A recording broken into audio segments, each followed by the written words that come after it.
उन्हें चारा पानी देना होगा। महीने के आखिर में तुम्हें इस काम के लिए 200 रुपए मिलेंगे।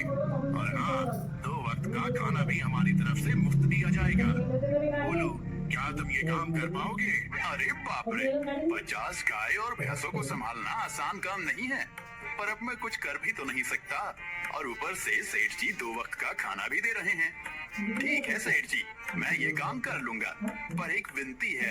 हाँ बोलो भूषण, क्या बात है? सेठ जी, अगर आपको समस्या ना हो तो क्या मैं आपके गायों के साथ गौशाला में रह सकता हूँ? सेठ जी, मैं इस गांव में नया हूँ, मेरा रहने का कोई ठिकाना नहीं है। जग्गा सेठ थोड़ी देर तक सोचता है और भूषण को ऊपर से नीचे तक देखने के बाद उससे कहता है, ठीक है भूषण, तुम गौशाला में रह सकते हो। जी धन्यवाद सेठ जी। तब से भूषण गौशाला में रहकर अपना काम करने लगता है।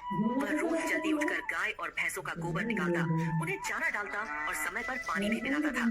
हर रोज भूषण अपना काम ईमानदारी और पूरी मेहनत से करता था। जगत सेठ को भी भूषण का काम बहुत पसंद आने लगा, क्योंकि वह अपना काम सफाई से करता था।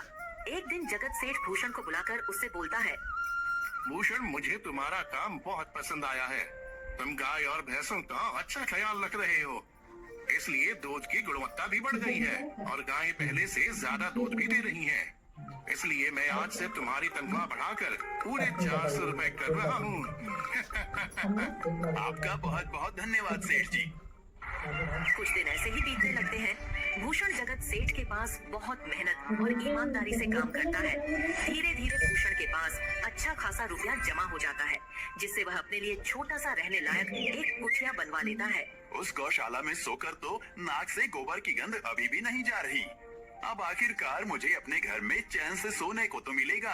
तब से भूषण जगत सेठ के पास गौशाला में काम करने आता और 2 वक्त का खाना खाकर अपने घर सोने के लिए चला जाता था। कई साल ऐसे ही बीत जाते हैं। भूषण की मेहनत के कारण उसके पास अच्छा खासा रुपया जमा हो जाता है। एक दिन भूषण जगत सेठ से बोलता है, सेठ जी, आजकल गांव में चोरी की समस्या बहुत बढ़ गई है और मेरे पास कुछ रुपए भी जमा हैं, जो मैंने अपने घर में रखे हुए हैं। पर मुझे उन पैसों की चोरी की चिंता हो रही है।